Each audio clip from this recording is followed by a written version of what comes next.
drank the blood of some people, but the people were on drugs. And now I'm a wizard. Now I'm a wizard. Now I'm a wizard. Now I'm a wizard. We drank the blood of some people, but the people were on drugs. Now I'm a wizard. Now I'm a wizard.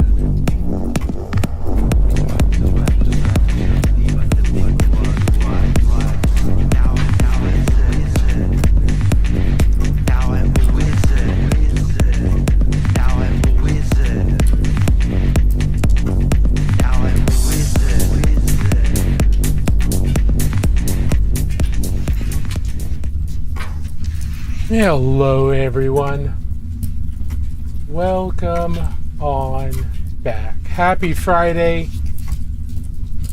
How's it going? How's everybody doing? Cookie Cutter, good to see you. Romans, saw you earlier. How are you doing? It is Friday. Welcome on back, everybody. How's everybody doing? I hope you're doing well. We're going to work a little bit more on our Golden Demon here and there. We've got a community spotlight tonight. Probably going to do that after the first hour. And I've got a couple other things that I might work on just as kind of palate cleanser type stuff. Because, you know, we're getting there with the Golden Demon. This is where we are right now. I must have misclicked. I thought I clicked that, but I either misclicked or I forgot to click. My bad. Thank you for calling that out. I appreciate that. Happy Friday, Embedis. How are you doing?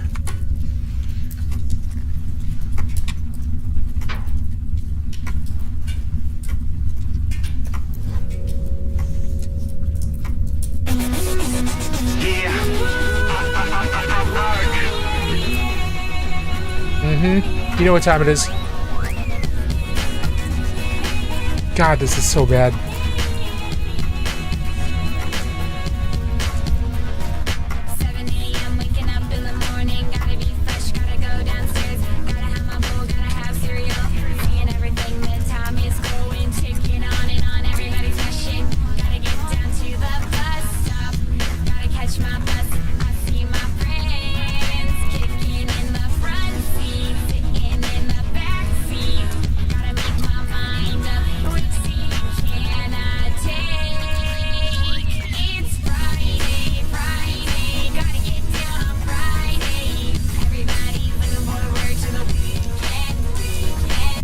Alright, that's enough of that.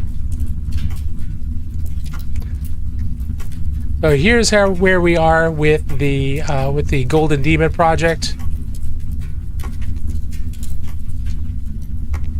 There's a lot to be criticized in that song to be for real. Absolutely. So this is where we are with the Golden Demon. We worked on the helmet last stream, smoothed out some blends, added in some bounce reflections, added in other reflections there.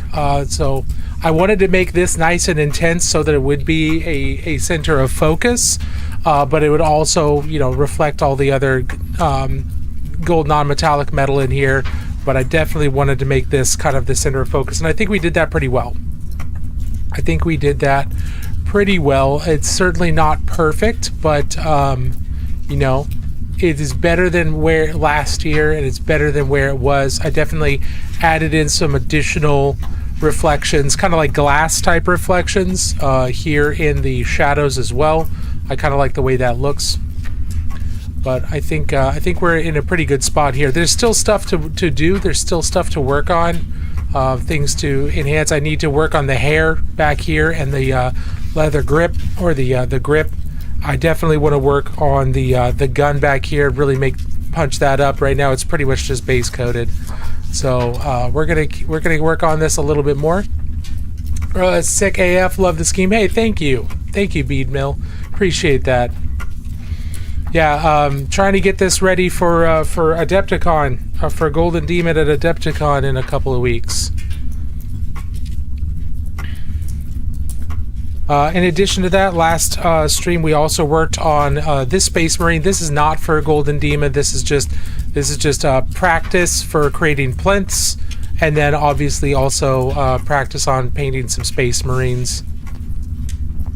So some Death Watch here. So we've had some good stuff. We've painted a few things to a pretty high standard. This is a guy I've been working on off stream at Hobby Night. So there's a couple things I want to work on in him, and then we've got other stuff to do as well. So we're not short on stuff to paint tonight and things to do.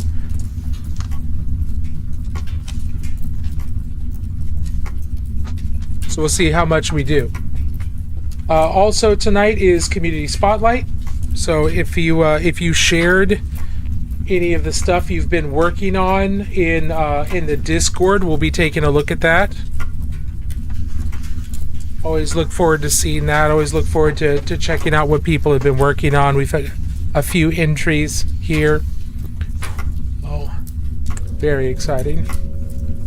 If you have anything you want to show, if you have anything you want to show off of stuff you've been working on, whether it's miniatures or whether it's just regular art or anything like that, or music or really anything, you can post it in the chat or you can throw it in our Discord and we'll take a look at it when we get to Community Spotlight. If there's anything you want feedback on when it comes to painting or anything like that, do make sure you ask explicitly for feedback. I don't give unsolicited feedback because sometimes people just want to show stuff off. Group TTV, how are you doing? Welcome on in. Hope you're doing well. Happy Friday. We're gonna work a little bit on the gun here. I drilled a hole for wires in the base of my diorama today. Nice. What kind of are you doing? LEDs? Are you doing sound? What are you working on? I seem to remember you saying something about lights at some point, but I could be misremembering.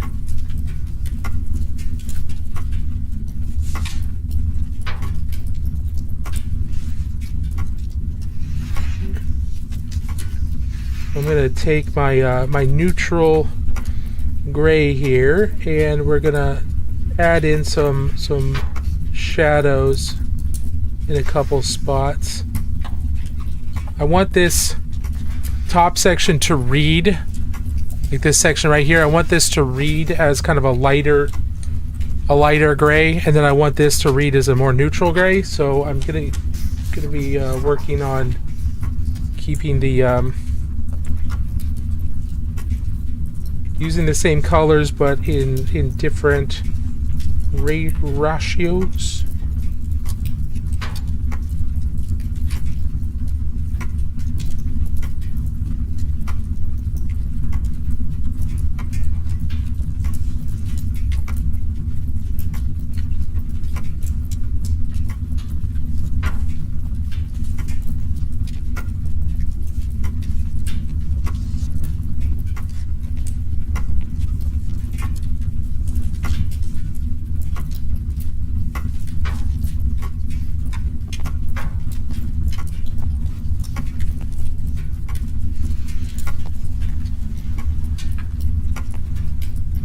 Let's do some edge highlighting here.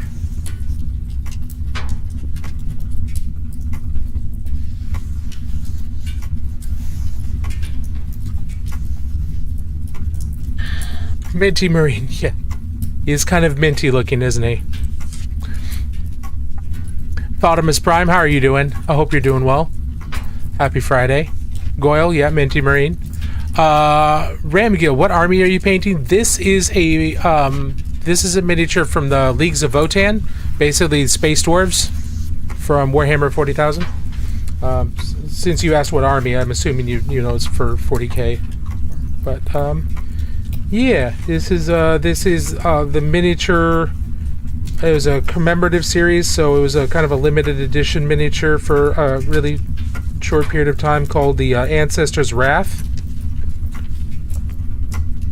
And I did a slight customization to it to make it Ironkin instead of a biological Votann. So the Leagues of Votann both have space dwarves that are like biological clones. They're clones. And then there's also AI. They have basically androids that are considered full members of their society, full members of their race. They're not like the Imperium where they hate artificial intelligence. The Votann actually consider them to be artificial intelligence, consider them to be, full members of their society. And so I converted him to have this head, which is the head that the Ironkin have. So he is this is an Ancestors Wrath mini that is an android, and I kind of liked the idea that even the Votann, even the androids can be seen as ancestors because their life experience and the way they stand up for the clan is worthy of honor and recognition. I like that a lot, so that's why I decided to make him an Ironkin. So got a little bit of story in there. Got to get into the Warhammer one of these days. I keep hearing about it here and there. There's a lot of different ways to get into Warhammer. You can just watch the YouTube videos and learn the lore. You can play the video games. You can read or listen to the books. There's tons of Black Library novels. There's tons of stuff on Audible for Warhammer. There's a couple TV shows. You don't have to get into the war game, okay? You don't have to spend, your life savings on the game. You can also just buy a mini here and there, put it together, and just paint it for fun. There's so many different ways to experience the Warhammer hobby, or Warhammer as a hobby, that don't feel like you have to get into the game. If it's not interesting to you, there's plenty of other ways to get in. I used to play the game. I still play smaller scale versions of the game, like Necromunda, Warcry. I've done some Kill Team. I just don't play the big game anymore, but I paint a lot because I really like the models and I really enjoy painting. So whatever way you want to get into the hobby, whatever way you want to participate with Warhammer, go for it. Video game, yeah. Space Marine 1, Space Marine 2 are fantastic. They're remastering the original Dawn of War, which was the original real-time strategy game for Warhammer 40K.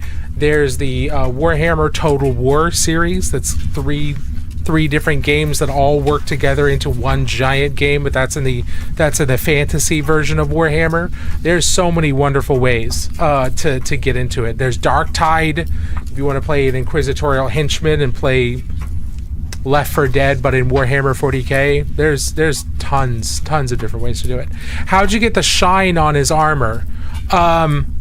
Layering and glazing. So we started out with this color here, and then we just went into a brighter and brighter color, and imagining where the light is coming from. So in this guy, imagining the light's coming from up top, maybe a little bit forward, and then painting, adding highlights in here to represent that light reflecting off of it. But the rest of this, like if we're talking about the helmet, that's all painted on. So it's trying to paint the model as if light is actually hitting it, and just doing that as an optical illusion. So, but I'm also painting this to a pretty high level. I'm trying to put a lot of effort into this because it's going to go into it's going to be put into the Golden Demon painting competition at Adepticon in a couple weeks at the end of this month. So I'm pushing this really far if I can. Android, how are you doing? Good to see you. Happy Friday. Thanks for popping in.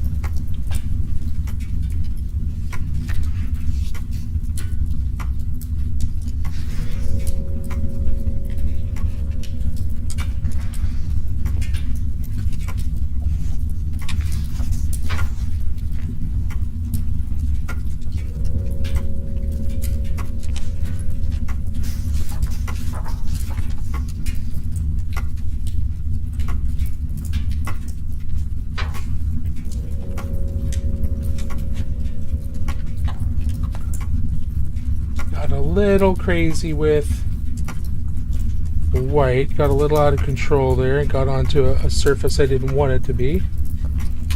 I had to try and quickly erase that.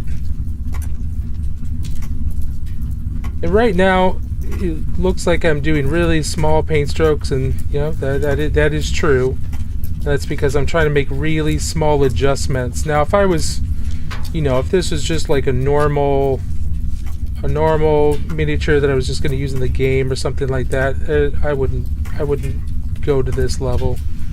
I wouldn't put this much effort into it because, you know, it's for a game. But this is for a competition. This is for a competition, so I have to put a little bit more effort into it.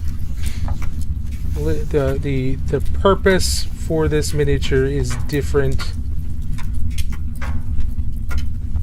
The reason I'm painting it is different than just for a game. I'm painting this for competition to show off the best of my ability currently. And so that requires lots of small details and working really, really small. A much different experience and a much different level of effort than what I would do for a game, for, you know, miniatures for a game. So definitely don't think you have to do this for when you're painting your own minis. Only if you're wanting to go into competition, then, you know, you got to put in that extra work. But otherwise, forget about it. Don't worry about it. You don't have to do this.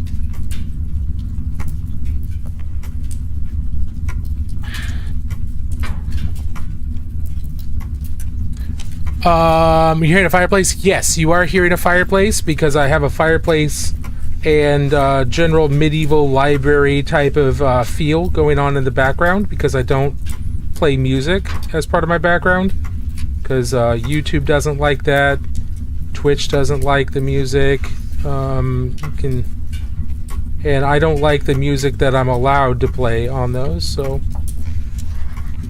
so I decided, you know, a fireplace would be good, and it gives kind of the ambiance that I want. Because the idea of my channel is I'm the useless wizard. I was kicked out of the Wizard School of Magic. I can't teach there anymore because I'm a useless wizard. So they sent me down here to the library, the magical library, the great library, in fact. And now we're in my study after hours, so we're hanging out and just reading books and talking about nerdy stuff and painting tiny plastic army people. And so every good study has a fireplace, right? Every good study has a fireplace for people to snuggle up next to and enjoy the flames. Did you use dry brush or airbrush? Neither one. This is lots of layers and then glazing, all with this. Now, the initial, like, I primed with an airbrush, but all of these colors were applied with this type of brush, a hand brush, standard brush. It's just lots of really small layers and lots of really thin glazes to smooth things out. At this point, there's at least 50 hours of work put into this. I've spent at least 50 hours painting this model over the last 2 years.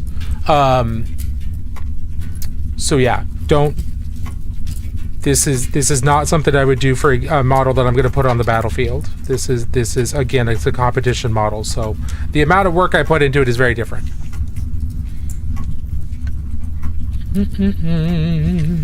Hope you have a good time at the competition meetup. Hey, thank you. And I hope your comrades wear deodorant. Yeah, Adepticon's gotten much better about that. There's between 8,000 and 10,000 people there, and the nerd community as a whole has gotten a lot better about hygiene at these large conventions. Still not great at some of the individual game stores, I'm going to be honest, but at the conventions it's better, especially because so many women have started participating in role-playing games and Warhammer and painting, it's definitely caused people to clean themselves up more, which is really an unfortunate reality that it's taken that for people to bathe.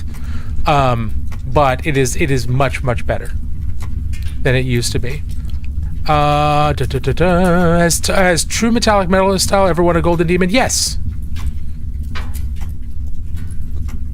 Yeah, true metallic metal. Yeah, there's plenty of models that with true metallic metal that have won or placed at Golden Demon. Vince Venturella, a lot of his stuff has true metallic metals, and he's either won or placed fairly well. There's other people as well.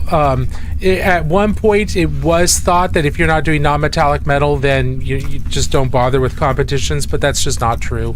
You just have to do your true metallic metal really well, and you still have to like add highlights and stuff like that, but you're just doing it with the metallic paints. You can't just rely on metallic paint to do the reflections for you, because the reflections are going to be wrong at this scale. So you still have to add in darker, middle, and brighter metallics to force the highlights to function the way they would at this size. I want to do just a dry brush without doing any trim style. Any ideas? Let's see. Just a dry brush without doing any trim. Yeah, so you could prime it in fairly light colors, or you could prime it in black and then dry brush grays over it, and then just dry brush the different colors. And you may need to do like a heavier dry brush to get things in, to get the colors down, so it's not just on the edges, because with that kind of dry brush, you're still gonna want to get colors on these flat areas. So you could stipple. One person that I can recommend for stippling and dry brushing is Bohun. If you look up Bohun on YouTube, Bohun Miniature Painting is probably what you'd be able to find. He does a lot of stippling and dry brushing and does incredible paint jobs. Bohun, I think it is. I just put it in chat. I'm pretty sure his name is spelled. I think it's something Polish. My comment section keeps asking me to enter Golden Demon, but I fear my art style ain't for the Games Works Golden Demon judges. That's entirely possible, but it's still an opportunity for you to enter into Golden Demon and then talk to other entrants about their pieces and your piece. And even if you don't place or even get a pen or anything, you still get the opportunity to see other people's stuff and say, yes, I entered Golden Demon, which is kind of it's kind of an icebreaker. It might make it easier to enter into other competitions, because there are other painting competitions than just Golden Demon. There's the Capital Palette at Nova Open. LVO has theirs. Origins has a painting competition. Gen Con has a painting competition. There's a lot of smaller painting competitions around the country. So yeah, it's Golden Demon is not the only thing. And those other ones are a lot more friendly to a wider variety of painting styles, because you're right, Golden Demon is very specific. Before COVID, I loved conventions for posters and Transformers, and there's been some improvement. Yeah, absolutely. Those are good points. Good. Do you like Age of Sigmar or Old World? Yeah, I do like those. Let's see.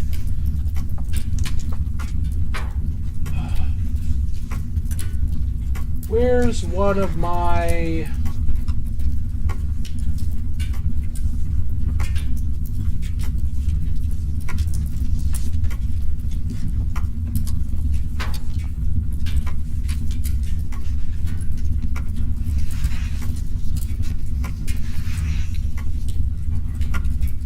So I do have some models I've been working on for Mordheim over the last couple of years, and I need to get back to these. But here's a Mordheim Witch Hunter that I'm working on. Again, I'm just painting him up for like gaming standards, so he's nowhere near the same level as any of these other ones. But here's an Ogre Bodyguard for Mordheim. And I've painted a bunch of ghouls and vampires. They're all in my display case. I might be able to grab those later. But yeah, I've painted Age of Sigmar and Old World as well. In fact, I just picked up this model, which I just primed. She is a new Chaos champion for Warriors of Chaos for Old World.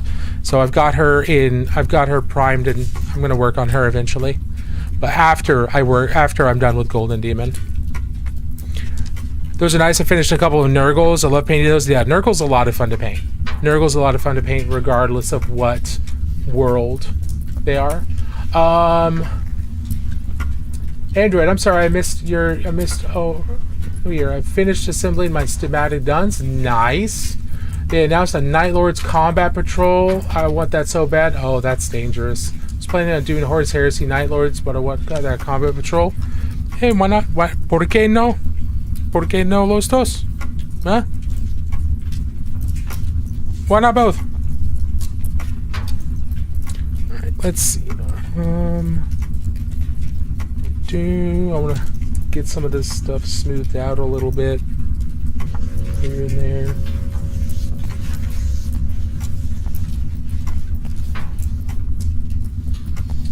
But thank you all for popping in. If you're working on anything and you want to show it off, we're going to be doing a community spotlight here in about 30 minutes. You can pop into our Discord and post what you've been working on there. Certainly not necessary, not required by any means, but if you want the opportunity to show off what you've been working on, you are welcome. You are welcome to do so. Or you could post links in the chat over on the Purple app. That works too.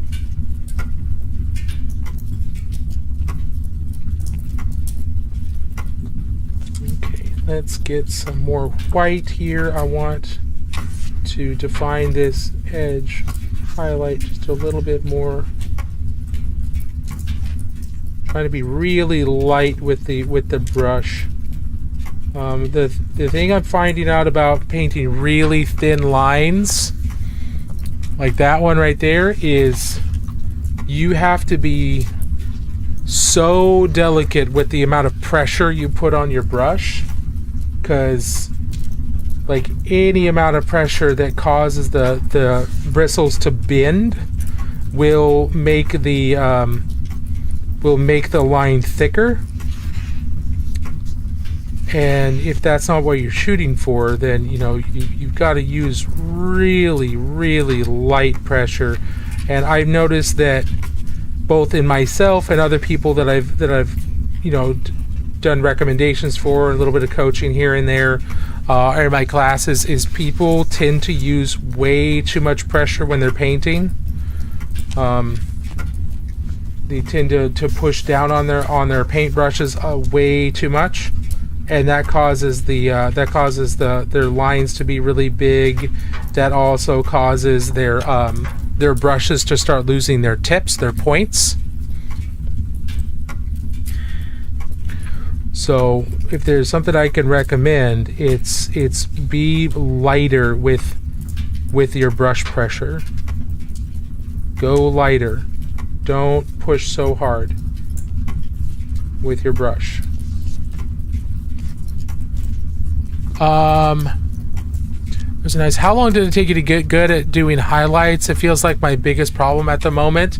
You're going to constantly work on getting better at highlights, because once you get basic highlights done, like edge highlighting and just and then assuming the just pretending like the light's coming from up top and then highlighting that properly, and then you're going to want to move up to the next most realistic, because we are painting light and it works best if we're able to simulate the way light actually works on a surface. So once you get good at doing basic highlights, then you start working on volumetric highlights, which is, how does light actually touch the model, or how does light actually, highlight certain surfaces. So you're always going to be improving your highlight game. So don't fall into the trap that eventually you'll be done learning about highlighting. That's just not true. But it kind of depends on where you are with your highlights. Like I said, you never stop learning. You never stop improving your highlights, because almost nobody can paint photorealistic. And the only way you'd be able to stop doing highlights is if you were able to paint to the same level as a photograph, right? Now, if we're talking about basics, if you're still at the point where you're doing edge highlights and you're just painting the tops of surfaces, that's fine. That's fine. Just it kind of depends on where you are, where you want to move on next. So Drew, when you are painting right now, when you're doing your highlights, can you describe what type of highlights you're doing? Are you doing edge highlights? Are you painting the top of surfaces? What are you working on right now, and what's proving to be the most difficult part?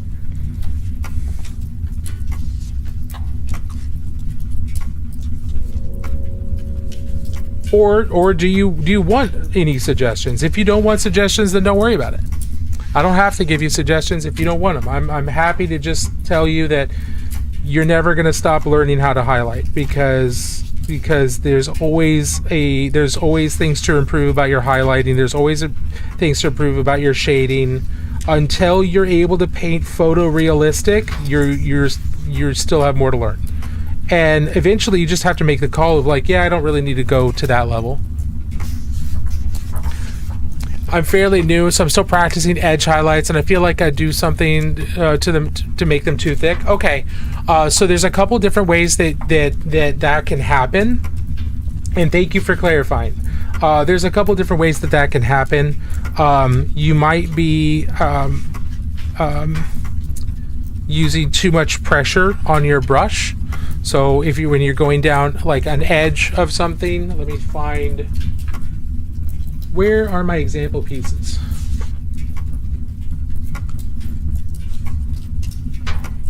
So let's say you've got this edge here and you want to highlight that. So if you're using the tip of your brush, you might be doing too much pressure, and you see how big and thick that is. If you try and do small, like the least amount of pressure you possibly can, and you can make that much smaller. So it has to do with how much pressure you're putting on the brush.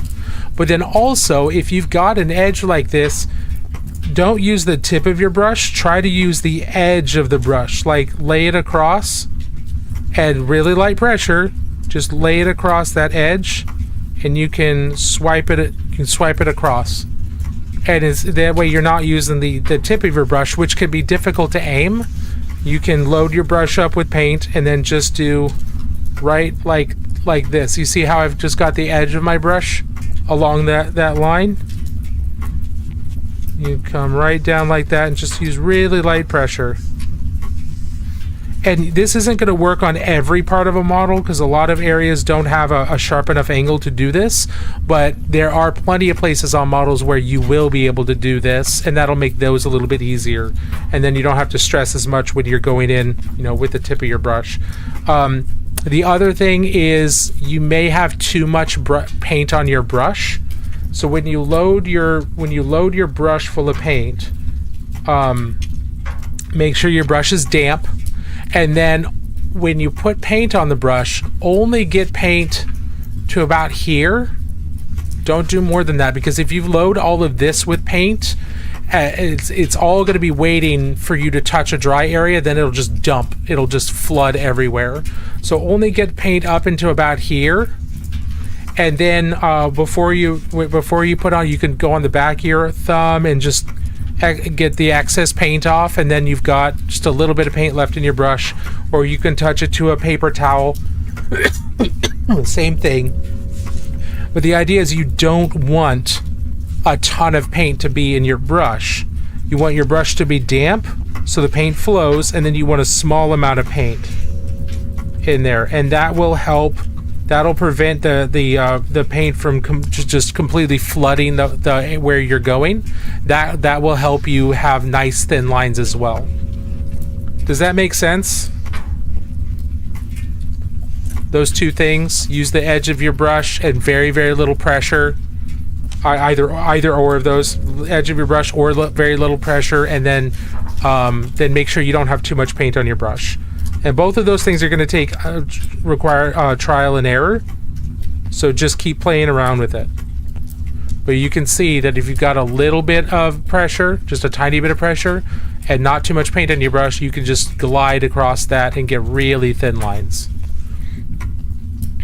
Yeah, pressure control is probably what I need to practice. Might just practice on a sharp edge like you're doing. Yeah, if you've got extra sprues, you could prime the sprues, and those all have sharp edges, and you can just work on your muscle control there, because painting is not physically intense. You're not going to be physically exhausted by painting. You're not going to be out of breath, or you're not going to have sore muscles the next morning when you're painting.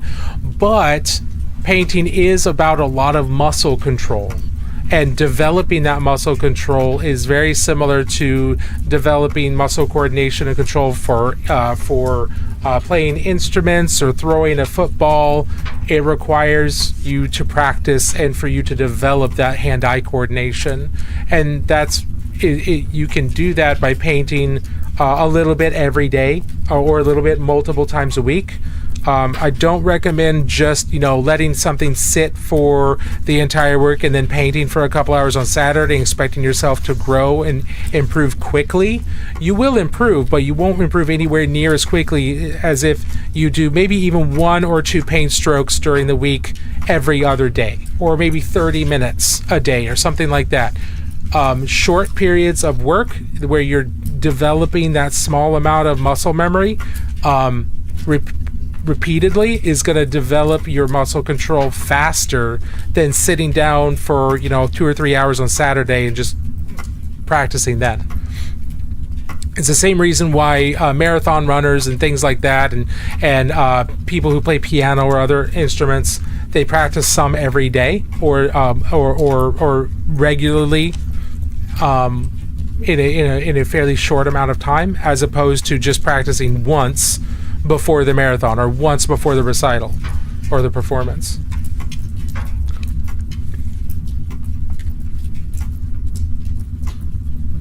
With all this painting talent, I bet your Easter eggs are insane. I mean, I don't want to.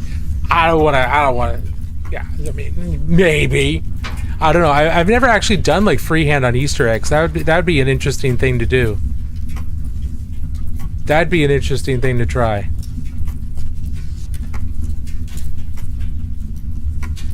I've never thought about trying that. I'll tell you, one of my favorite memories growing up is actually decorating Easter eggs with my mom and my brother and my dad, because we would get the fairly inexpensive Easter egg kits that come with like a food dye, and then the dye's like suspended in warm vinegar, and so the smell and the sight of vinegar and those food colorings, that just takes me back to me being like 6 or 7 and decorating eggs in just one color. We just did them in one color. It was really basic, but submerging these hard-boiled eggs in the food coloring and vinegar with a little metal wire that's shaped like a ladle. That's a good memory for me. That's a treasured memory. Growing up.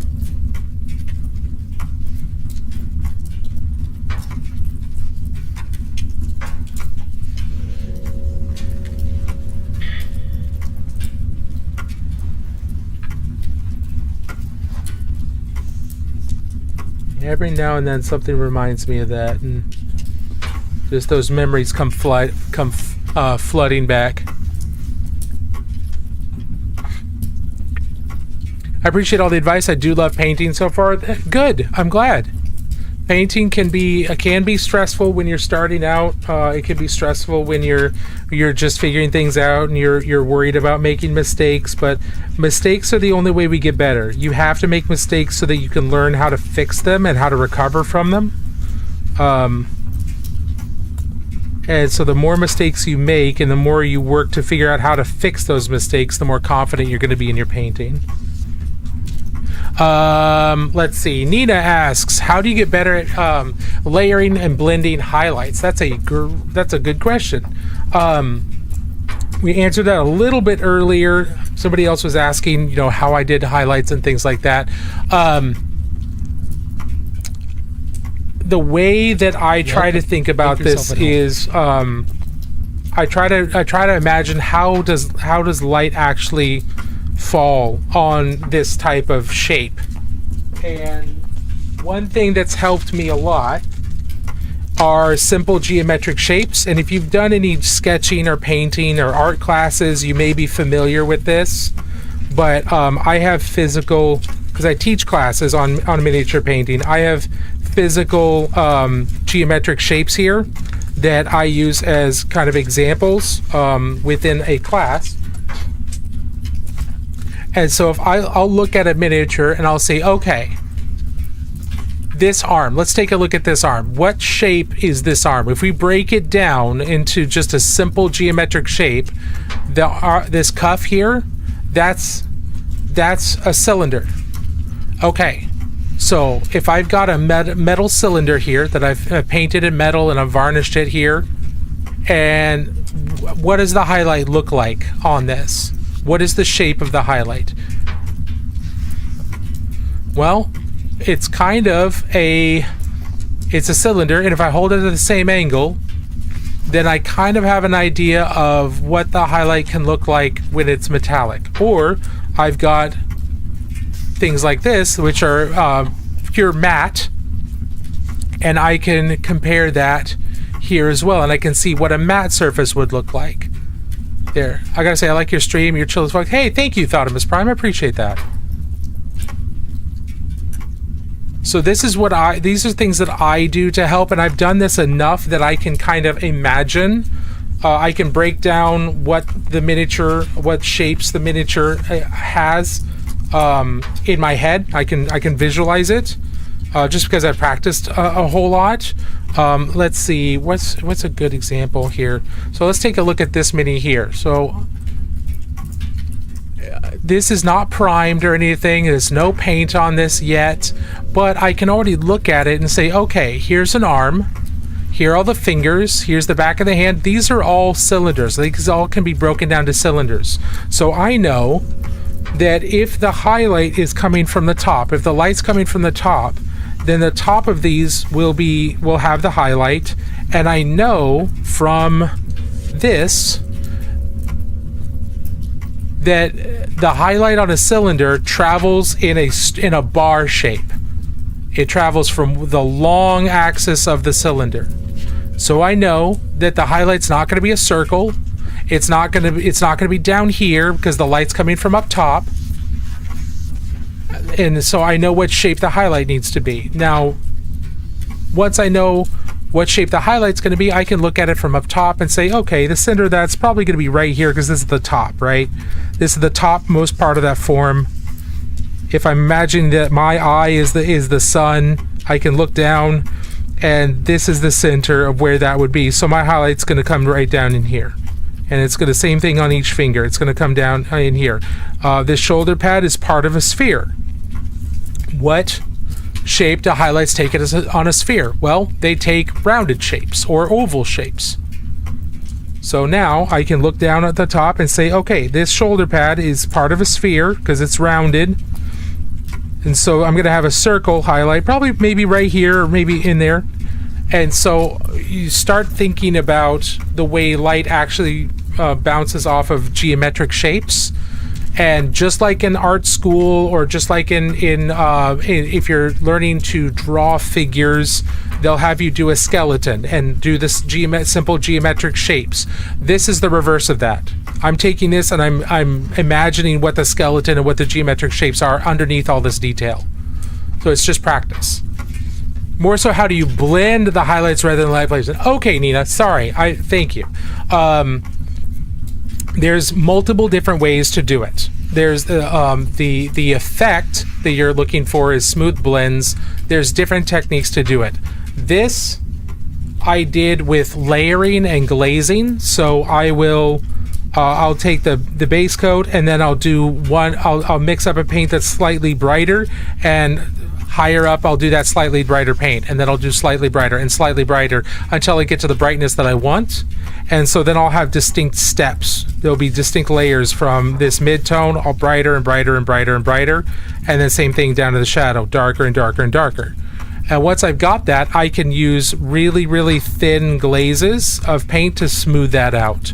And there are other ways to do that. You can do wet blending, where you've got like your mid-tone and then your brightest highlight, and you put them both down at roughly the same time with just a little bit of, you put some down and then you come back and do the other one, and then you physically blend them together by sweeping back and forth. That's another way to do it. People use airbrush. There's a bunch of different ways to get that, but I've been using layering and glazing for this. I hope that kind of answers your question. It's kind of hard to give a really in-depth answer when it comes to something like layering. I could probably do an example here on the side here. I'll need to get some other paints real quick. So you base coat with the darkest and then blend up lighter. Sometimes I'll base coat with the darkest and then I'll work up. Now with this model, I thought I base coated with my darkest and then worked up, but all of the feedback I got is I need darker shadows and I need brighter highlights. So then I started layering down into shadows as well. So I started adding darker and darker paints. But then how do you know what color the glaze is? Generally, in my experience, the glaze should be the color that you want the model to, like the final color you want the model to appear as. So if I wanted this model to appear like this middle turquoise here, that's the glaze that I'm going to use, because I'm going to be using that to go across all of these paints and try to get them to unify and kind of push them towards that final color here. And that's going to tint the brighter colors. That's going to slightly lighten up and soften the darker colors and make them more similar to this. I do, Drew McBroom. You can find it on my LinkedIn. Absolutely. Yeah, my LinkedIn and my profile is where you can find all my links. I am going to start doing. I keep planning on doing more and more TikToks to do tutorials like this in there, and I find I run out of time, or it's not perfect, so I don't post it. But yeah, do you reckon white or black primer? Let's see, pockets. Give me just a second. I'll answer your first question after the primer one. So it kind of depends on. I prefer black. And then I have an airbrush, so I do a white over that. If I don't use my airbrush, then I'll do black, and then I can like dry brush over that to kind of do this grayscale type of effect. White priming is fine, and it's really good if you're using contrast or speed paints. And it's good if you want really bright, vibrant colors at the end of it, because black primer will cause all of your paints to be a little less vibrant. I'm going to snooze the ads here just a second. It's going to make them be a little less vibrant. But I tend to use black. That's what I tend to start with. Now what's the secret to thinning paint? The secret to thinning paint is there is no secret other than experience. There is no secret formula. There's no perfect ratio that's going to work for every single paint. It is completely dependent on paint line. It is completely dependent on how old the paint is, how long that pot has sat around and evaporated water out of it. It is also dependent on what effect you want. Are you doing a glaze? Well, that needs to be thinner than if you were doing a base coat, or if you were doing a layer, or if you're doing wet blending. Those are all different consistencies of paint. They have to be, because the paint's physical properties have to be different for each one of those. The reason I say why it's experience is because once you know how you like your paint to be for a particular technique, then you're like, okay, I know my I know this is what I want my glaze to look like on the palette. So I know what my end goal is, but I don't know quite how I'm gonna get there. So I'm gonna with this particular paint line, I don't know how to get there because maybe this is a thicker paint line. But I know what my end goal is gonna be. So I know what my end product should look and feel like. And so then you start thinning it down to get as close to that as you can. Same thing with the layer paint. Same thing with base coat. Same thing with wet blending. You know what the end result of what you want is, and then you have to just get there from the thinning and stuff, and that's where the experience comes. So when you're painting, try thicker paints, try thinner paints. If you're doing edge highlights, have a slightly thicker paint, see how that feels.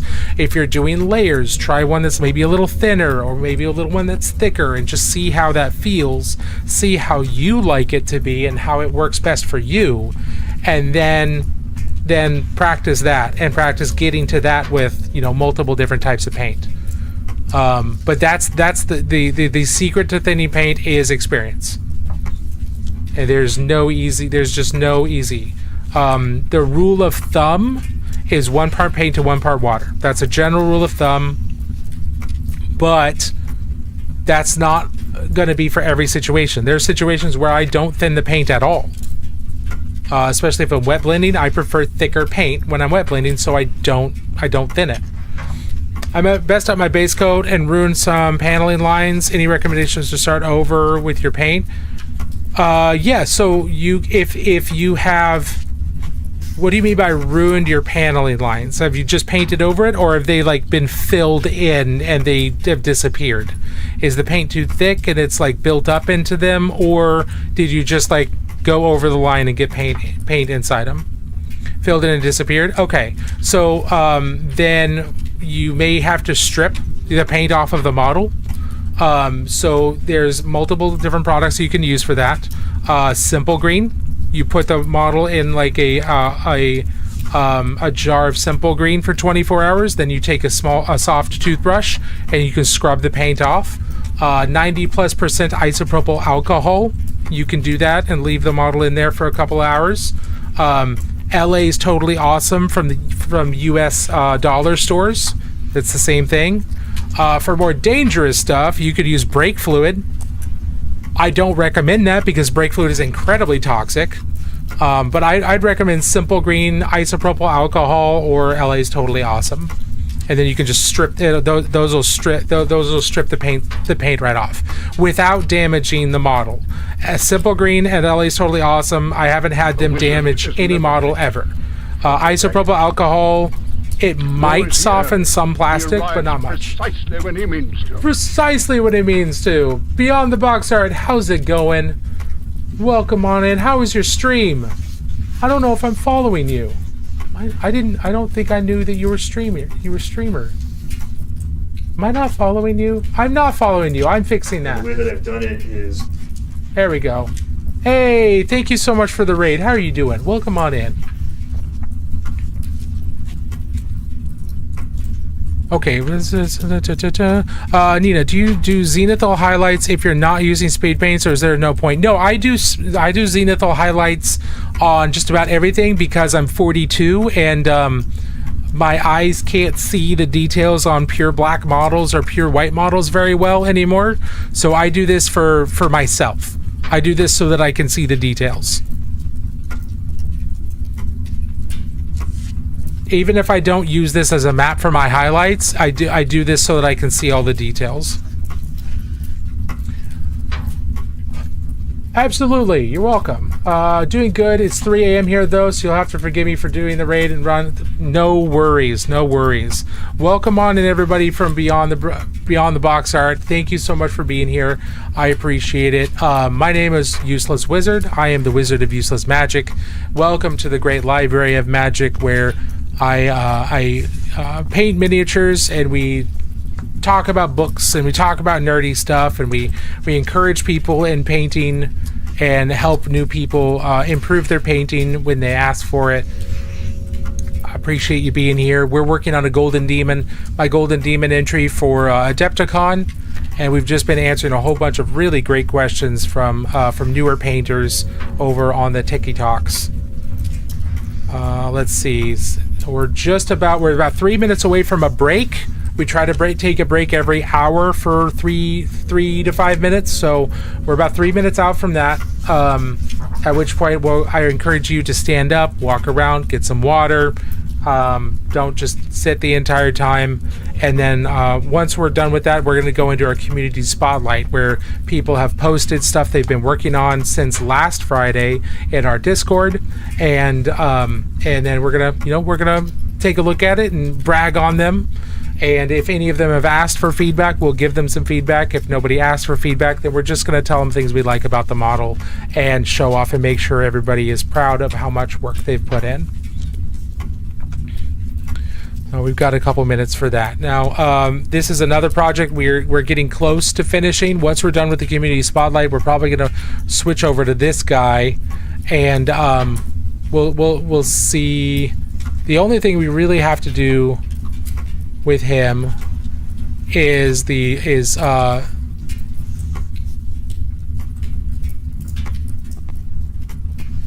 what is, there we go. We still have to decide on which Space Marine chapter this Deathwatch Marine is from.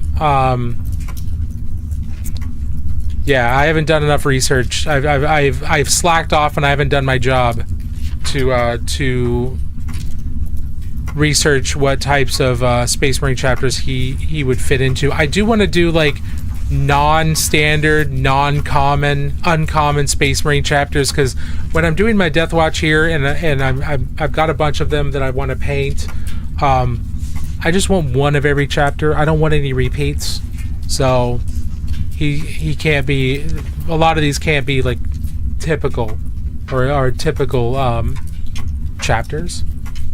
It's looking great, by the way. I hope you're happy with it. You get you put it in the cabinets. I'm really happy with it, specifically with the helmet. I'm actually pretty darn proud of the helmet right now. It's very reflective, very glassy looking. But this shoulder pad is going to be where the chapter symbol is for this guy, or in the chapter colors. So we'll see how that goes. We got about a minute before we take a break. Oh. I hope everybody's doing well. Happy Friday. I hope that's going well for you. Once we're done with the community spotlight, there might be a couple things I could work on this guy for, and then we've got some other palette cleansers. Might work on this guy a little bit. Might work on this dude. I do want to.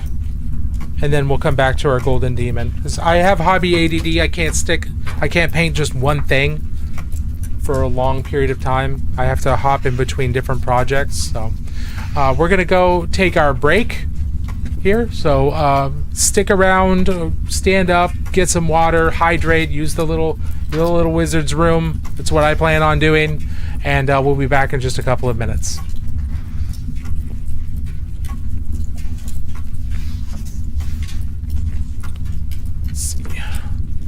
Let's put this guy here.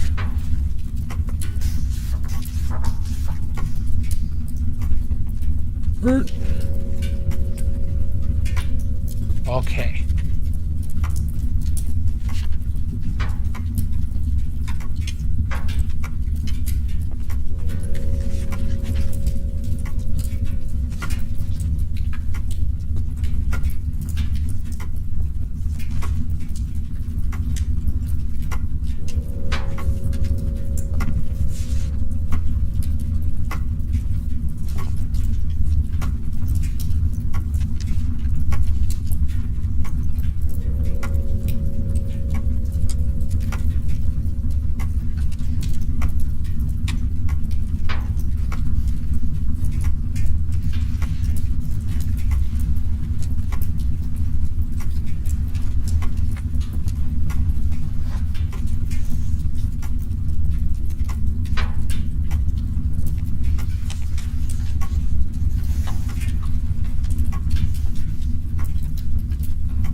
Yeah, we're back.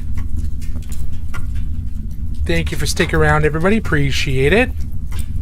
Let's see. What's your Golden Demon sub gonna be? This is the Golden Demon project right now. This is what we're submitting for Golden Demon at Adepticon. Still working on it. It's definitely a big improvement from last year, but you know, we're gonna keep on working on it. Okay. All right, so it's time for Community Spotlight. So I'm gonna go in here. Nope. And we're gonna open up our works in progress section. And we're gonna open some of these so we can take a look at them. It's got quite a few different things people are working on.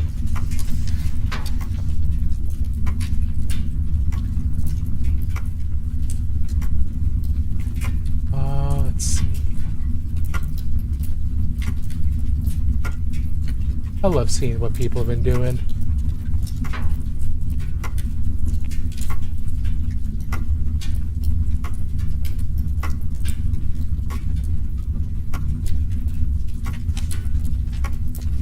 Ooh, got some Conquest in here.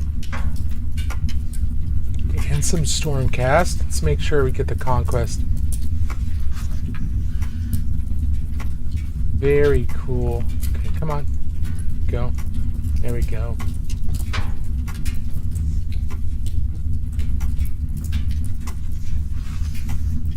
We're going to start out with our works in progress, and then we'll go over to the completed projects. Let's share our screen. This Mechanic Games. It's a bummer that won't be at Adepticon this year. That many looks great. Hey, thank you so much. I'm sorry to hear you're not going to be there, but you know I understand it.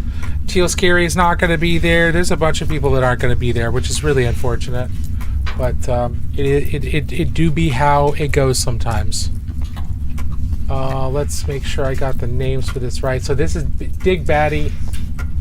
This is a 3D printed egg with a Chinese lantern patterned on the middle. Look at this. Look at this. This OSL effect here.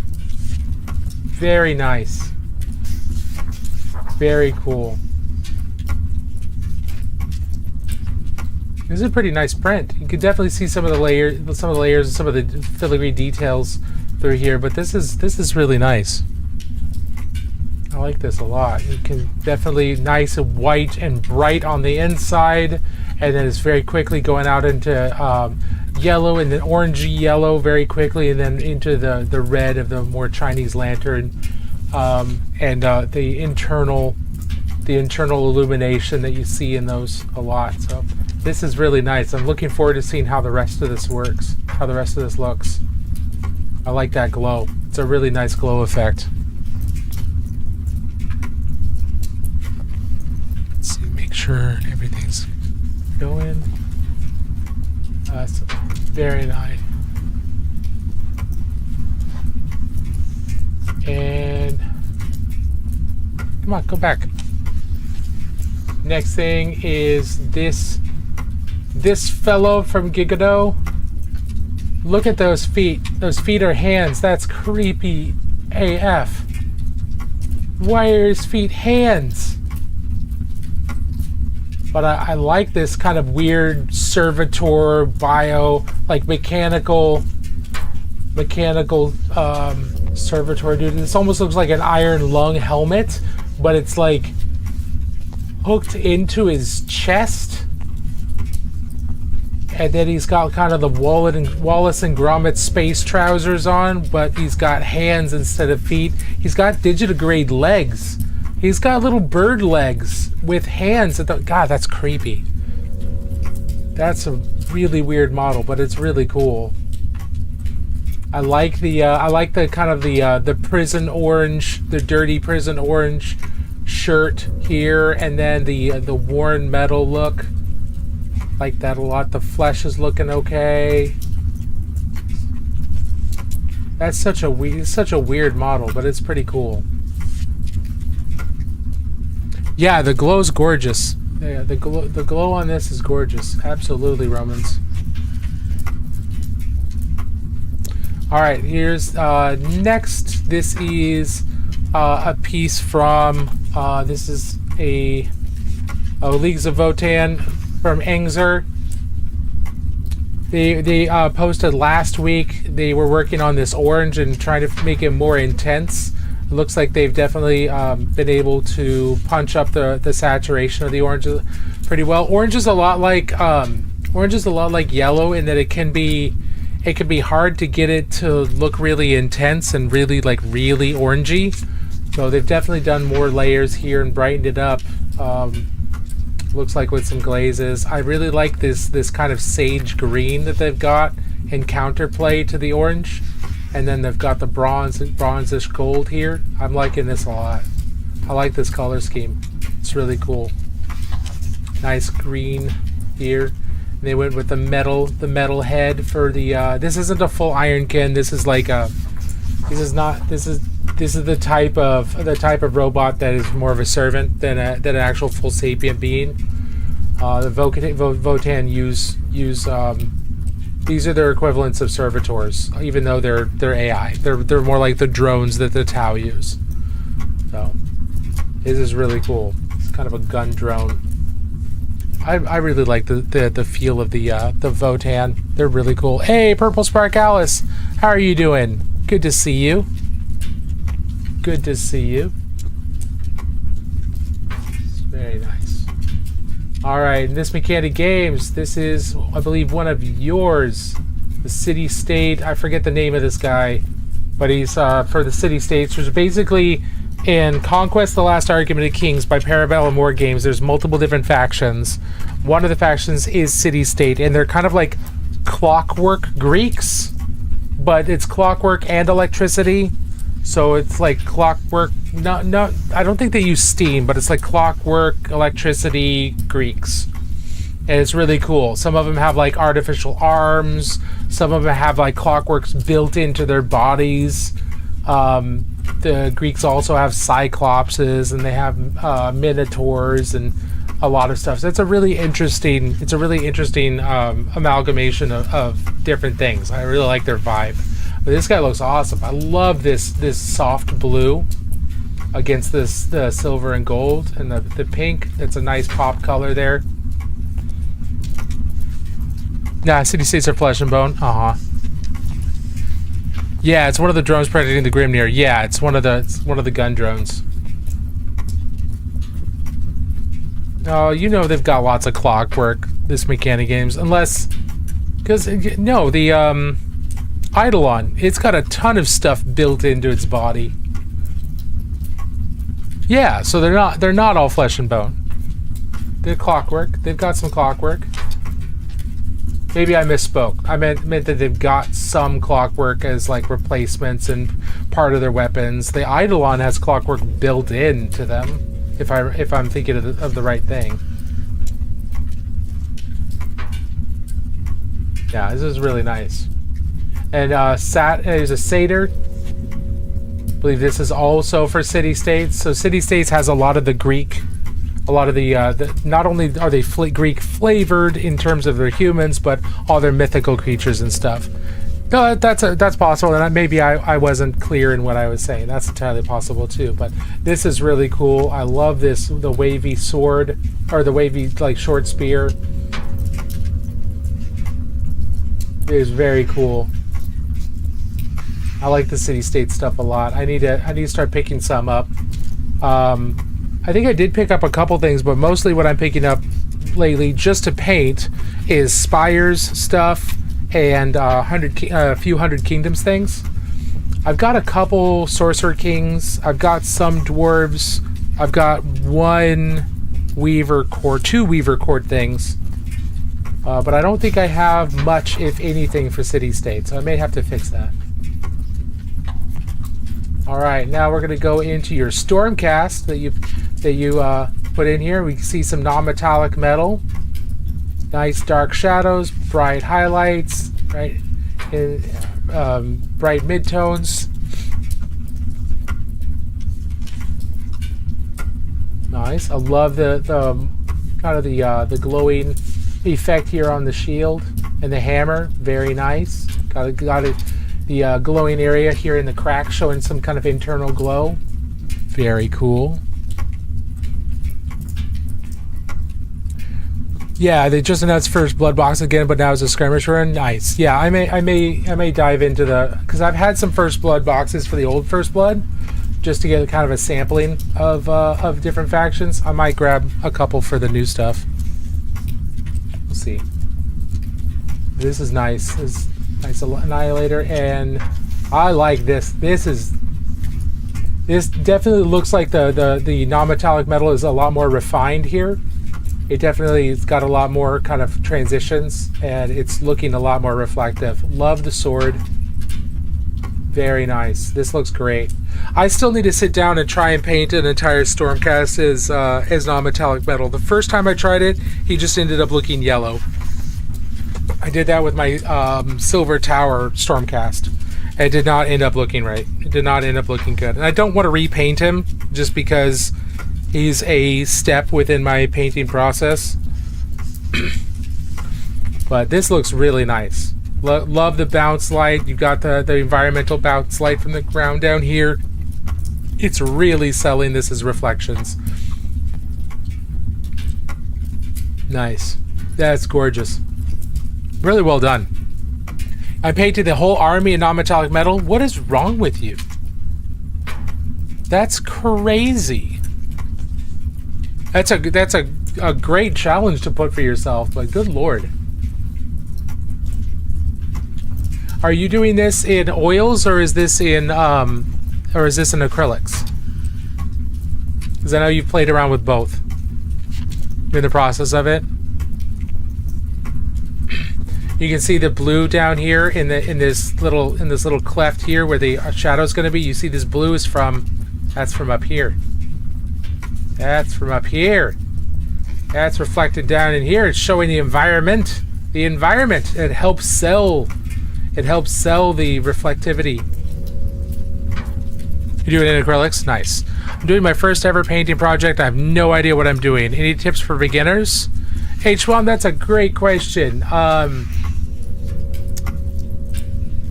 So let me switch back over here because we've gone through all the works in progress, and we'll be doing our completed projects next. But good job, everybody. Very nice work. Looking forward to seeing how all this progress.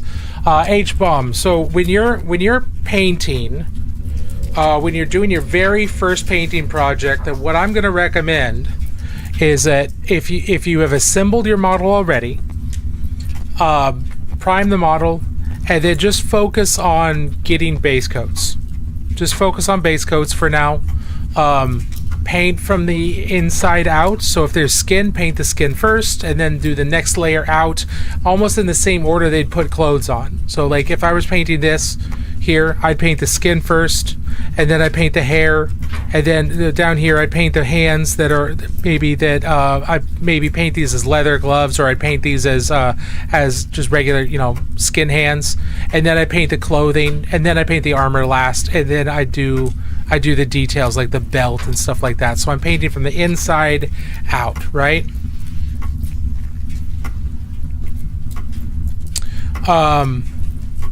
So that would be the first thing is paint from the inside out, plan where you're gonna go, and then just focus on base coating. Just focus on getting the base coats down, your main colors, and don't worry about anything else at the moment. Just get your base coats down, and then you can think about doing washes or highlights if you want to. But generally, painting from the inside out is going to be the cleanest way for you to start developing an understanding of how to plan a paint job, and then the more you do it, the easier it's going to be. I recommend using a large brush for base coating, not a small brush, because this is going to allow you to paint larger, to base coat your areas much faster. It's going to be a lot less frustrating. If you use a super tiny brush like this, for base coating, it's going to take forever, and it's going to be really patchy because it's such a small brush. So use a larger brush if you can when you're base coating, and then you can use smaller brushes for details, things like that. But use the biggest brush that you can, and get comfortable with using a larger brush. For a beginner, if you've got an airbrush, sure, go ahead and do that. But that's not something most beginners have. An airbrush is a great tool, especially if you're in cold climates where you can't use regular primer year-round. I use my airbrush for priming and for varnishing, but it's not necessary. It's a good tool, but it's not necessary. And even if you airbrush stuff, you still need to do your regular brush for it, to do details and stuff like that. So yeah, paint from the outside in. Use a large brush. Thin your paints. At least 1 part paint to 1 part water for most applications. Now there are other applications like thin lines and things like that where it's going to need to be different, but that's going to come with experience. So like probably 1 drop paint to 1 part water is a good amount to thin your paints down, because you don't want your paints to go down on thick, because that can fill in detail. Because what acrylic paint is it's plastic. You're painting with liquid plastic, and then when it dries, it's drying as plastic, and that can fill in small details.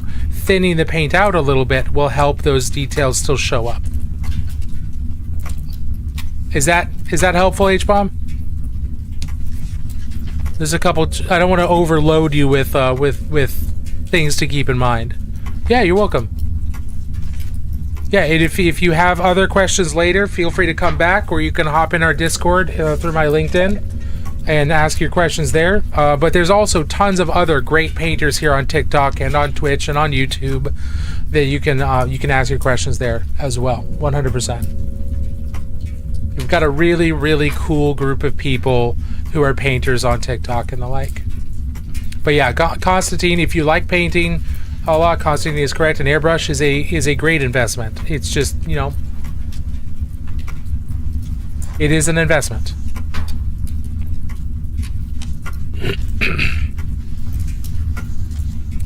Okay, let's go find our completed projects. Let's take a look at these. Oh, this Tau is really cool. Wait till you guys see this. This is a really cool kind of non-standard Tau project.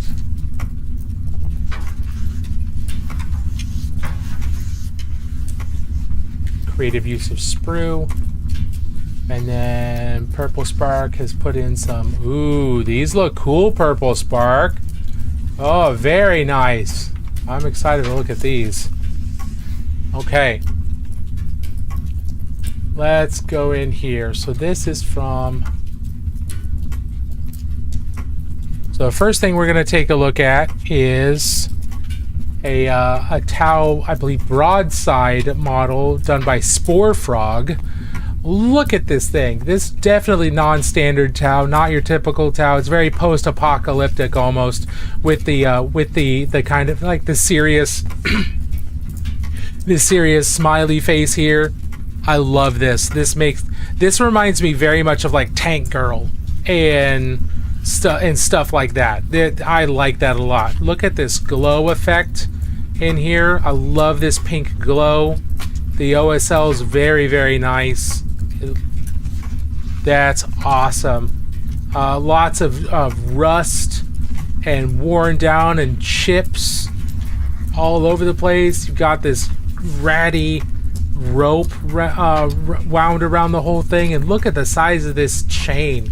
Like, this whole thing, I love the look of this. I want to know more about this. So I don't think Spore Frog's in the channel, but I'm gonna tag him in the Discord. I want to know more about this army. Is this an actual Tau army? What's the thing behind it, or is this something completely separate? I'm a big fan of this. Oops.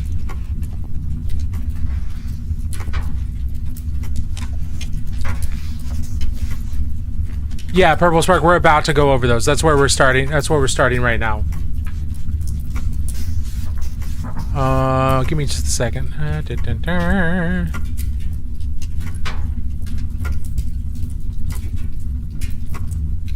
Yeah, we're gonna take a look at your Mandos here. The Mandos were the last thing in the completed projects area, so we're gonna go through all these here real quick. So here's another angle of the Tau.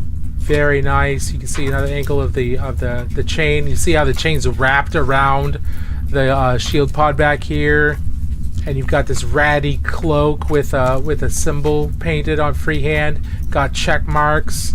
This is really reminding me a lot of like Tank Girl type stuff. This is cool. I like this a lot. Definitely a very different take on Tau.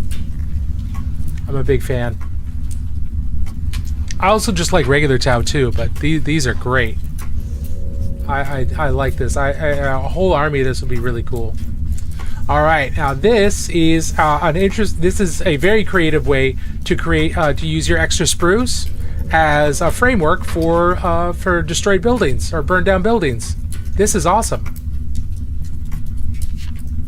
So, if you're anything like me, you've got tons of extra sprue that you've had to throw out or figure out what to do with because it's not easily recyclable.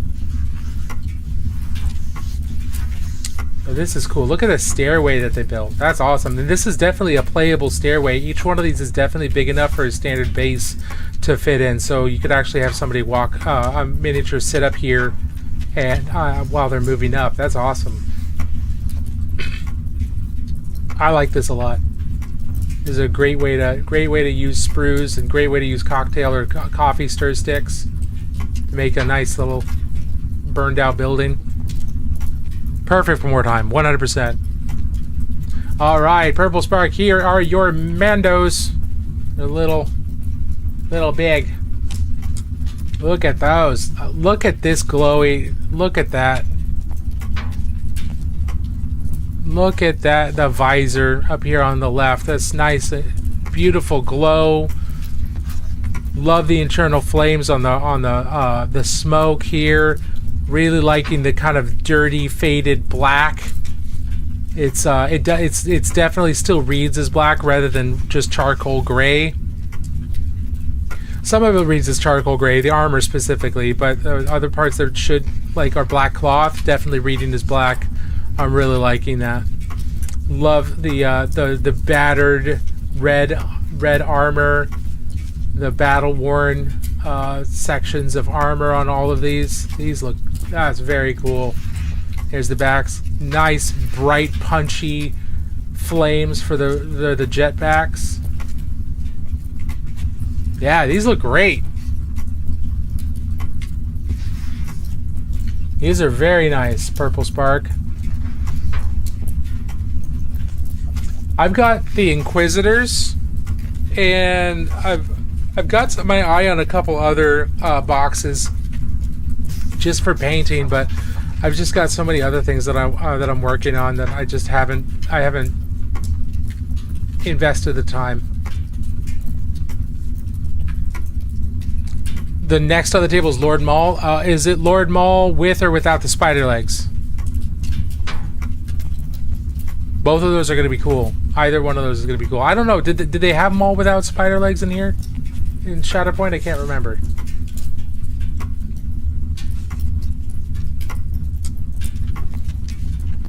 That's very cool. Very nice. Alright. Well, that's our community spotlight. Thank you all so much for sharing tonight. I appreciate it. Without, it's Lord Maul and Mandalore. Okay, got it. Got it. Very cool. Well, that's going to be awesome. Okay, let's set this off to the side here. I do want to work on this guy just a teeny bit. There's not a whole lot left to do on this guy. It's mostly the skull on his gun. Needs to have some highlighting. And then, that's about it. Oh, got to do the Rainbow Warrior symbol on his shoulder pad. So, almost there. Almost there with him. It's part of my project of painting, of trying to paint a representative of each type of Space Marine as a Rainbow Warrior. So this is one of my firstborn scouts. I also have, I believe I have some Primaris scouts, which I don't think are terribly different. But we'll see if I decide to paint those as well.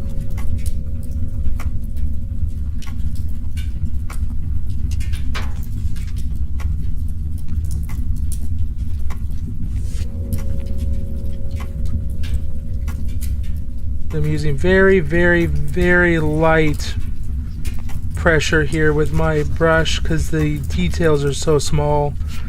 I don't want to overwhelm. It would be very, very easy to just completely overwhelm that.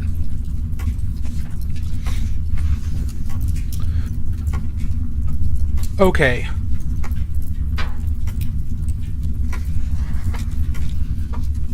I want to make sure that I'm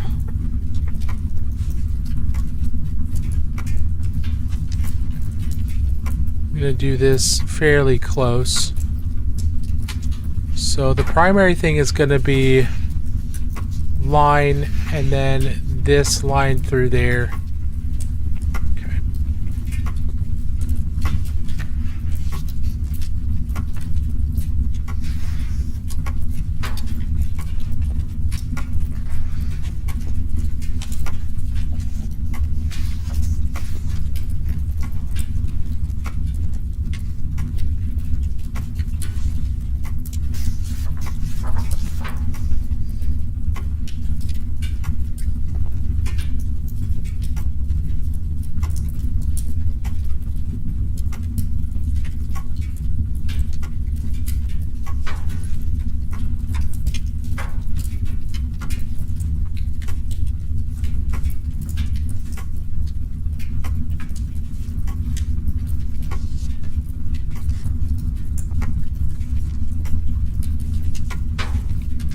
The key to any type of freehand is going to be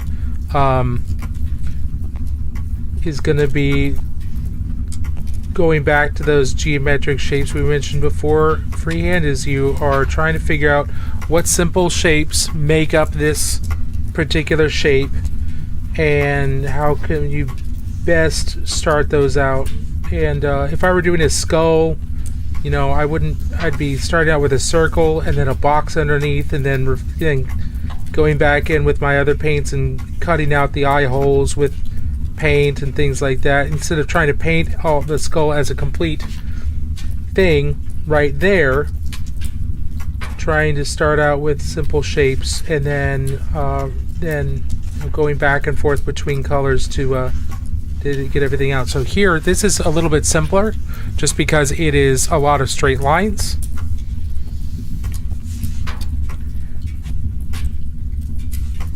But it's kind of like the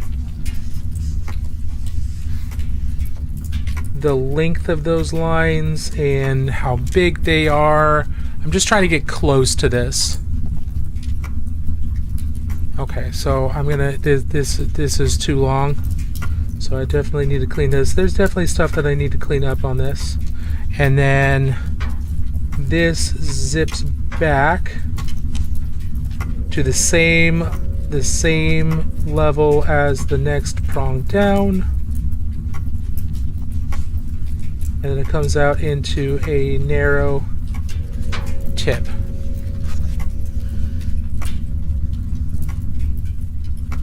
There. Now the thing is, it's not perfect by any means. It is pointed down too much. So I definitely went too downwards. It should be out like this, but I'm not going to worry about it.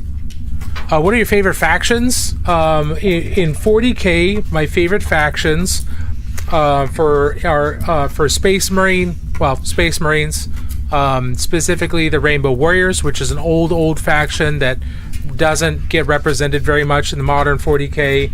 If we're talking about stuff that gets mentioned a lot more in 40k, then it would be the Ultramarines. I'm a big fan of the Ultramarines and the Death Watch. So this is a Death Watch Marine we've just painted. He's almost done. For Chaos, we're looking at Word Bearers and Thousand Suns. For Xenos and stuff like that, then Votan and Kroot are probably my favorites. If we're talking about fantasy, then anything Nurgle.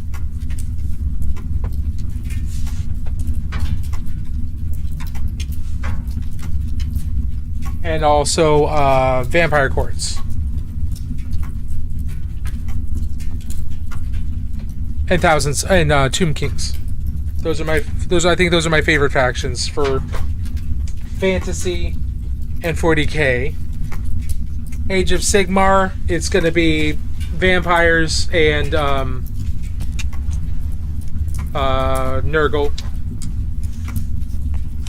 Outside of that, the others are fine, but it's mostly vampires and Nurgle.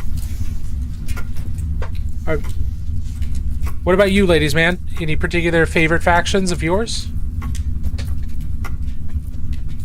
And if anybody else wants to share, I'd love to hear what your favorite factions are. I like hearing what people like. It's really cool what people appreciate about different factions and what makes them cool in their minds. I think it's awesome. I'll have to post some of the completed Stormcast next weekend. Yeah, please do. This Mechanic Games. I'd love to see those.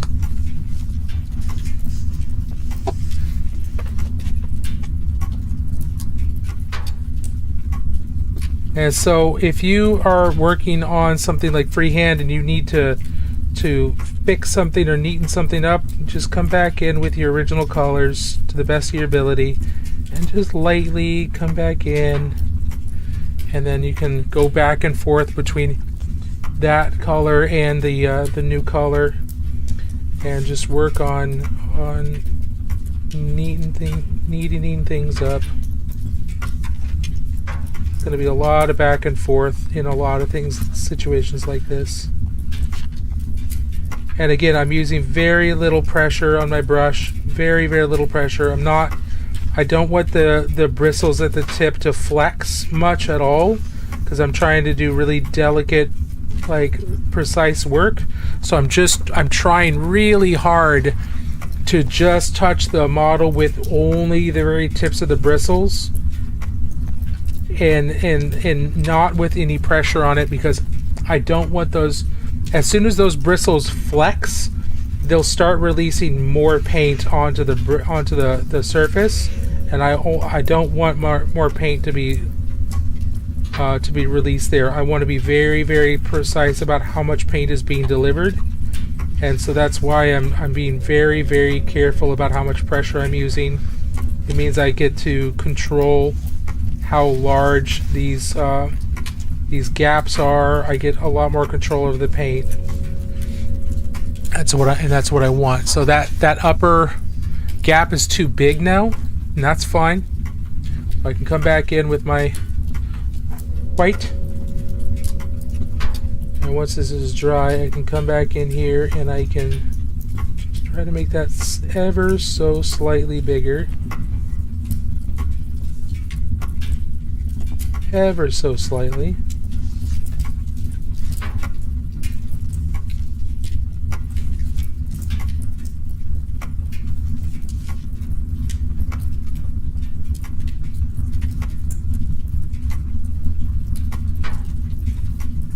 Okay, so the next color is this shoulder pad should have a little bit of, or this white should have a little bit of shadow. And the way I've been painting white things on this is areas that shadow are this gray blue.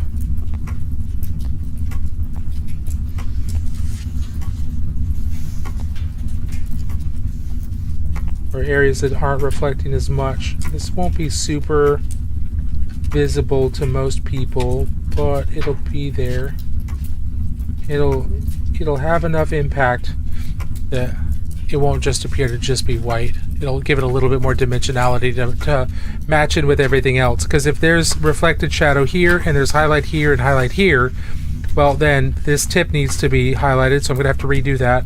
But this area in here should not be reflecting as much light as this area. So this white needs to be purer white, and these areas need to be a duller white, which is why I'm using that gray blue. Does that make sense? Is my thought process making sense? For me, this is why I have to work on the model, like work things out actually on the model. I don't visualize terribly well. I know I've mentioned that before a lot, but I just don't visualize terribly well. So I have to put it on the model and then see what the effect is and react to that effect. That's a little bit better.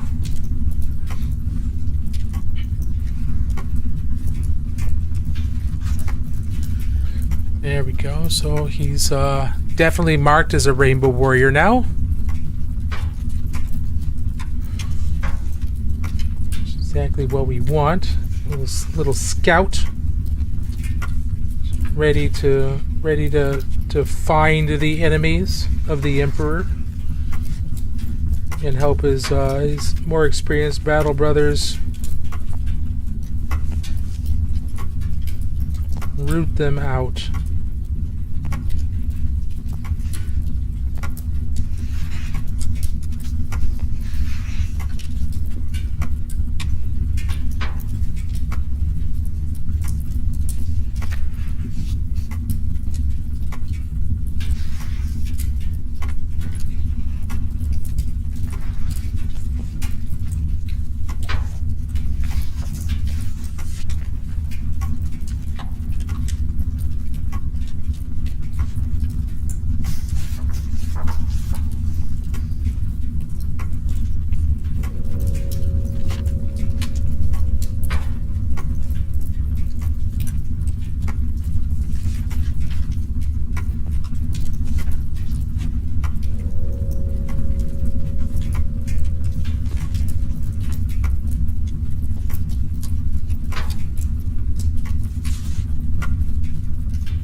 A wizard is never late, Frodo Baggins. Nor is he early. He arrives Precisely what he means to. Dr. Rhino, you fellow you. How's it going? You sneaky fellow. Aren't you? Do you normally stream on Fridays? I can't remember. That's hot. Thanks. You want to see something really hot? Yeah, Death Watch, baby. And then I can show you my the Golden Demon. It's even got a little hot spot, little crater. I'll let him death your watch. Nice. Here's our Golden Demon entry. This is what we've been working on. There's still a little bit more to do. Definitely more intense oranges on the base, but I've been really trying to push highlights, shadows, all that fun stuff here. But this is what we're going to be entering in. This is what's going to be in the cabinet. Lip bite. Oh, behave. Behave. What were you working on tonight? Were you working on more stuff for your for your game, or were you working on Golden Demon or something completely different? What were you doing? I was getting you all hot and bothered. Finished the last of the 5 Psychopomp characters. Nice. I'm looking forward to seeing those. Looking forward to seeing those in person. Welcome in everybody from Dr. Rhino's raid. If you don't know who I am, my name is Ryan. I'm the Useless Wizard, and welcome to the Great Library of Magic, where we sit around, we paint minis, we talk about all kinds of nerdy stuff, and we push ourselves to be a better painter today than we were tomorrow, and just try to constantly push ourselves to be better and better and better.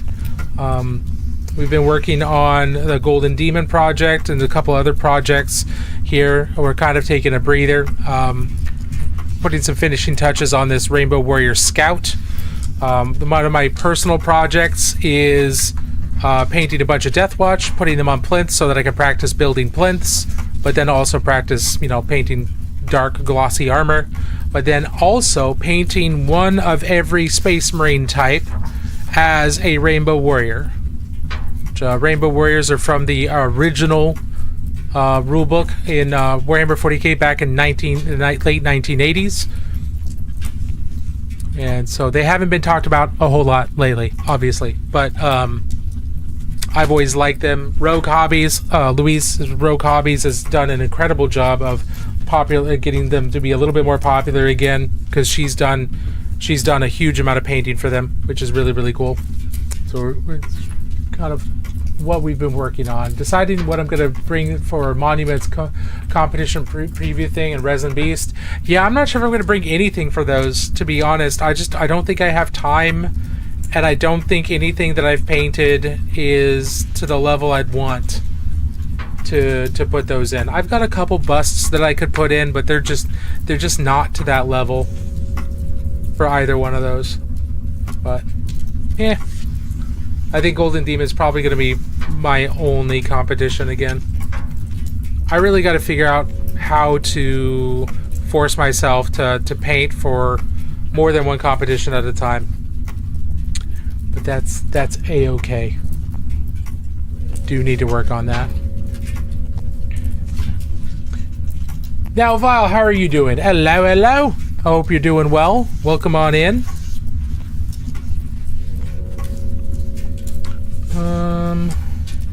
We're going to set him aside here, and we do need to work on this fellow. Fine and Danny, how's existence treating you? Pretty good. Pretty good. I was going to say fair to middling, but it's definitely better than fair to middling. Because we're making good progress on our Golden Demon. Our real life job is pretty steady and consistent at the moment, after a couple months of not being steady and consistent. So yeah, we're doing pretty good. Doing okay.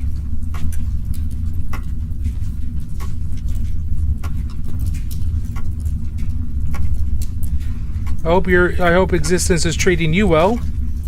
We just did our community spotlight. Looked over a bunch of stuff people have been working on since last Friday. We try to take a look at that every Friday and give people encouragement and celebrate the stuff they've been working on. So we just finished up doing that, and that was awesome, seeing some really cool stuff.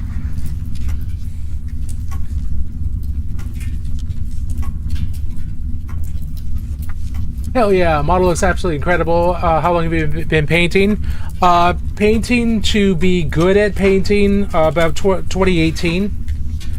Painting in general, about 26, almost 27 years.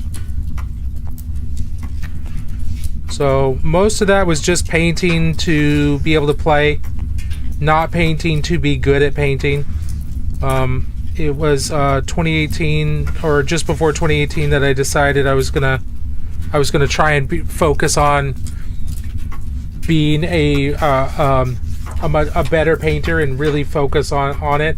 And I've been fairly successful at it. I've definitely improved a lot since then, but I haven't been as consistent as I'd like to. I haven't been putting as much time investment into it as I'd like to. Haven't taken as many classes, haven't gotten as much coaching as I probably should, but overall I'm very happy with it. I definitely have improved a huge amount, and it's been a wonderful time. So the thing that kind of got me wanting to paint more and paint to a higher level is I was doing an army, a death Nighthaunt army for a friend, and I spent hours and hours and hours on it, and I thought I was doing a pretty good job, and I showed it off to another friend. He said, "Oh, that's a great start." He wasn't trying to be mean. He wasn't trying to be mean, but it kind of broke me a little bit because I had spent hours on it and I thought I was doing a good job. And he said it was a good start. So that kind of discouraged me pretty hard from painting. But I needed to paint because it was one of the things that kept me sane, kept me going, kept me centered. So I decided I would focus on becoming a better painter. I'd been wanting to stream on Twitch for a while, and I finally had a computer to be able to do that, not just a crappy little laptop. And I was like, you know what? I'm going to use Twitch as my motivation and kind of a way for me to chronicle my growth as a painter. And so I started streaming. And that's how that happened. That's how that started. Might be more than you were asking for, but that's the kind of the story. That's the tale.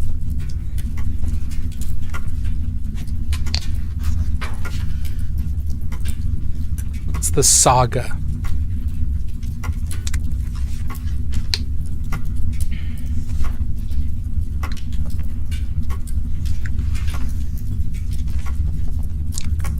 I get it. I relate to a lot to the story.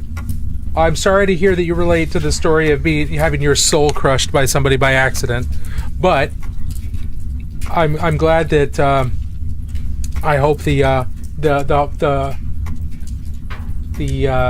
hopeful part of that, of picking yourself up and said I'm going to work on being better. I hope that is something you are in the midst of.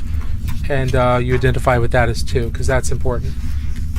It's actually really cool, though. I've been struggling at feeling a lack of progress over the past year, so I feel a lot. I've been looking into coaching. Do you have any suggestions on finding a coach? It kind of depends on your style, your learning style. If having one-to-one feedback is important, and having someone sit down with you and give you feedback, then there's a bunch of different painters who do things like Patreon and things like that, where you can get like a 30 minutes to an hour with them every month or so, and you'll work on, if you got specific questions or you want specific feedback on something you work on, they'll work on you with that, and they'll give you that feedback and say, hey, this is what I think you should work on. I've noticed this XYZ over the last couple of sessions. You tend to do this. I want to encourage you and push you to push your highlights farther, because you're consistently making them not as bright and intense as they can be. It kind of depends on what type of feedback you work with and what your learning style is. There are also things like the Miniature Art Academy, where these incredibly talented painters they do YouTube style tutorials, but much longer and a lot more detailed. And so just watching what they're doing and listening to how they're thinking about their decisions they're making, I found that to be really useful. And then, getting those feedback sessions is also really important. So that the feedback sessions is the thing that I need to do more often. I need to invest in that a lot more, because I do get use from that, but I also I need some direction. So I definitely need something I'm working on, and then specifically talking to the person about what I've been working on and getting their feedback on it. That would be big help to me. But then also watching people paint and listening to their decision-making process, because that's just how my brain works. You could sit me down and say, okay, paint a Space Marine. Well, unless I know what a Space Marine looks like and I've seen it, I'm gonna have a hard time, doing that. I don't visualize terribly well when it comes to painting. When it comes to other stuff, I visualize just fine. Like abstract concepts, things like that. But if I'm trying to recreate the look of a shiny mirror in my head, it's pretty vague. I don't see the light. I see a concept of a mirror, but I don't see the light bouncing off the mirror properly. So I can't just visualize what something looks like in my head and then do it. I have to work it out on the model, and I have to understand what is happening. Oh, I don't know. That's so I have to have a lot more involvement in people doing feedback for me. I feel like feedback is a lot of what I work best with. I need to focus down on an issue and hard focus on that issue to fix it. Yeah, so if you could find some people who you like the paint style of, then you can like get involved in their Patreons. I know Impending Duff does it. I know Eric Swinson does it. Matt DiPietro does it. Banshee's got some. You can find some really good painters. I believe Mamakun, he does it. He's a great, incredible painter. So a lot of these really good painters have things in their Patreons where you can pay them like $20 to $50 a month to get a half hour to an hour session of just one-on-one. Generally, you do need to have a camera, like a webcam or something where they can see what you're working on. Otherwise, because they're not going to travel to your house, right? So you need a way to like do like a Zoom meeting and show them what you're working on and things like that, or taking good photos and getting the feedback through your photography. But it's useful. It's definitely useful. The thing I want to do more is travel for classes. Like I want to be able to go to like Varicose Vault and things like that, because they invite really, really good painters to teach there.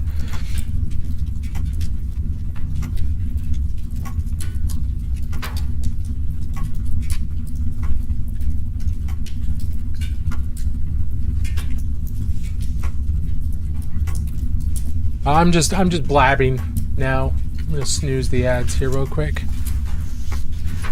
I'm just blabbering on at the moment.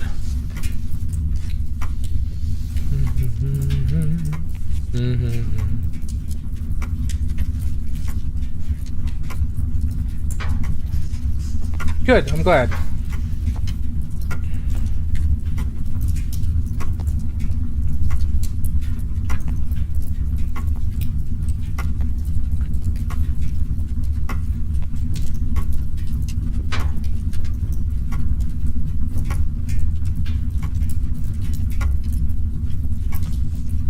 Oh, I'm trying out these Treco brand brushes, these Protege 7500s, and I bought these. This is not like sponsored in any way, shape, or form. I bought these because I was interested, because I like trying out different sables and synthetic sables to see how they're doing. These are all synthetic sables. And initially, I did not think I was going to like them once I unpacked them, because this is a size 1. And there's just not a whole lot of belly to this, and it's really, really thin and narrow. So I really didn't think I was going to like these, but for the specific purposes of really small, specific, placing specific dots of light and really small details, this has actually ended up being really good, because it's almost a liner brush, which means even though it's really thin and it doesn't have a huge amount of belly here, it has got a longer belly. So when it's damp, it still is going to be, it's still going to hydrate the paint better than a really like a size 0 or a size 00 or even 000. But the tip is so fine that it's like one of those 0 size brushes. I'm actually finding this to be fairly useful in a lot of ways. I didn't think I was going to at first, but these are synthetic sables, so they've got good behavior, but they do hook at the end after a little while, and this is starting to hook, as all synthetics do. It's just something. Some general thoughts on these. I don't think they have more standard size. They're all really thin like this, so I might have to try some others later. Just passing thoughts.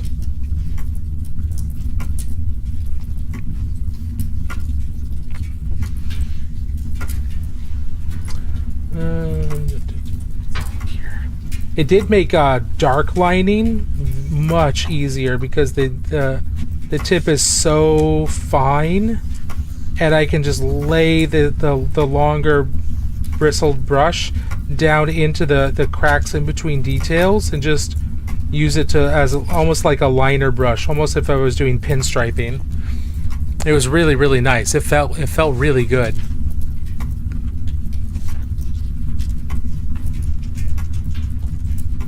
Definitely liked that.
Make that shadow on the wrap a little bit more dramatic so it doesn't blend together. It's important to have that contrast. I definitely need to brighten the highlights on this hair. It looks so dull.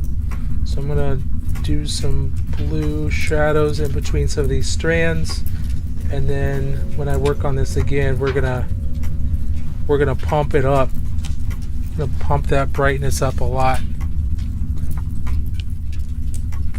Really gotta push that. Let's see.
Yeah, just snooze the ads again here.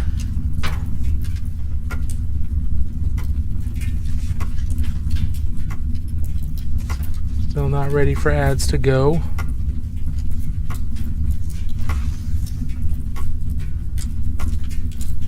I think I'm pretty close to being done for the night. I'm pretty tired. And I don't want you all to sit through ads and then have me raid right out. So I'm gonna finish this last little bit here, and then we're gonna go find someone to raid out to.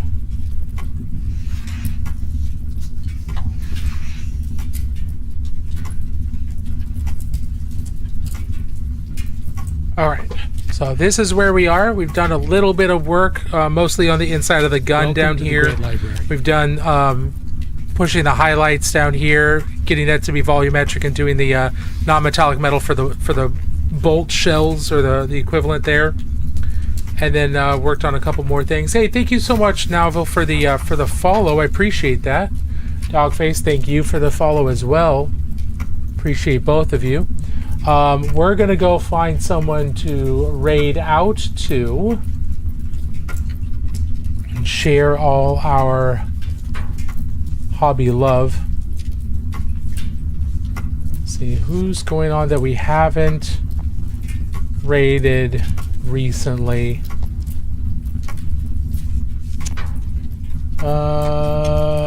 No, you guys are playing video games, not painting minis. What's wrong with you? I'm kidding.